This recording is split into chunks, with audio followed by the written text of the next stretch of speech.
নেত্রকোনার পূর্বধলার বাড়িয়ল গ্রামের খোকন মিয়া নামে এক ব্যক্তির বাড়িতে হামলা, বসতঘর ভাঙচুর ও লুটপাটের ঘটনার প্রতিবাদে মানববন্ধন অনুষ্ঠিত হয়েছে। শনিবার ৮ আগস্ট বাড়িয়ল বাজারে ভুক্তভোগী পরিবার ও এলাকাবাসীর উদ্যোগে এ মানববন্ধন অনুষ্ঠিত হয়। মানববন্ধনে বক্তব্য দেন ওয়েদ আলী, দুলাল মিয়া, ইদ্রিস আলী, শহীদ মিয়া ও আবুল কাশেম সহ স্থানীয়রা। ভুক্তভোগী খোকন মিয়ার অভিযোগ, গত ৬ আগস্ট দুপুরে তুচ্ছ ঘটনাকে কেন্দ্র করে সালথী গ্রামের একদল লোক দেশীয় অস্ত্র নিয়ে তার বাড়িতে হামলা চালায়। এ সময় তাকে তার স্ত্রী ফিরোজা আক্তার ও জুলেখাকে মারধর করে আহত করা হয়। পরে হামলাকারীরা বসতঘরের দরজা, জানালা ও আসবাবপত্র ভাঙচুর করে। খোকন মিয়ার দাবি, হামলাকারীরা একটি স্টিলের ট্রাঙ্ক ভেঙে নগদ ১০ লাখ টাকা এবং সুকেস থেকে প্রায় ৩ লাখ টাকা মূল্যের স্বর্ণালংকার নিয়ে যায়। এছাড়া ভাঙচুরে আরও প্রায় ১ লাখ টাকার ক্ষতি হয়েছে। আহতদের নেত্রকোনা আধুনিক সদর হাসপাতালে চিকিৎসা দেয়া হয়েছে। এই ঘটনায় খোকন মিয়া বাদী হয়ে পূর্বধলা থানায় ১৩ জনের নাম উল্লেখ করে এবং অজ্ঞাত আরও ৪-৫ জনকে আসামি করে লিখিত অভিযোগ দিয়েছেন। মানববন্ধন থেকে ঘটনার সুষ্ঠু তদন্ত, জড়িতদের বিরুদ্ধে আইনগত ব্যবস্থা গ্রহণ এবং ভুক্তভোগী পরিবারের নিরাপত্তা নিশ্চিত করার দাবি জানানো হয়।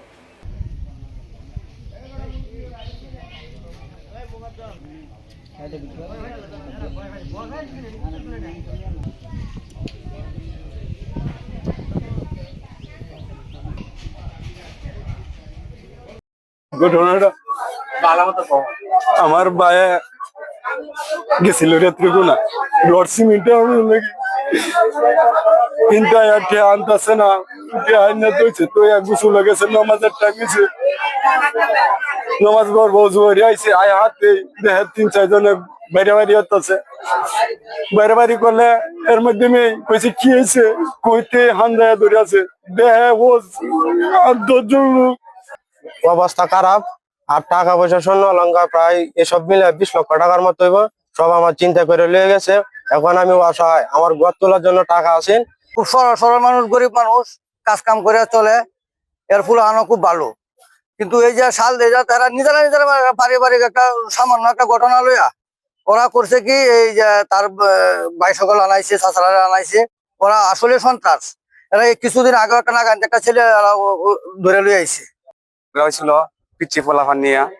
পরে যে ২ জন মহিলা ঝগড়া হয়েছে, এক মহিলা ওই তার বাবার বাড়ির থেকে লোক আনছে ২০-২৫ জন ফোন করে আনছে। আনার পরে ওই যে লোকের পিচ্ছি লয়ে মারামারি হয়েছে, ওই ছেলের বাপেরে মারছে।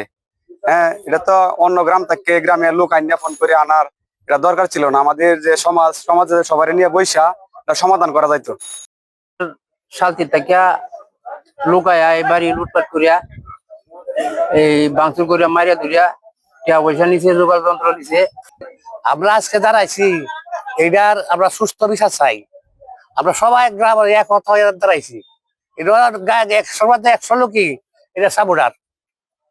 আমরা বয়সে আমরা দেখছি না, অন্য গ্রাম থেকে আয়া, শালতিতে আয়া, বাইরেল একটা মাজার পবিত্র বাড়ি, এই বাড়িতে আয়া একটা মারার করতে আইছে, লুটপাট করতে আইছে।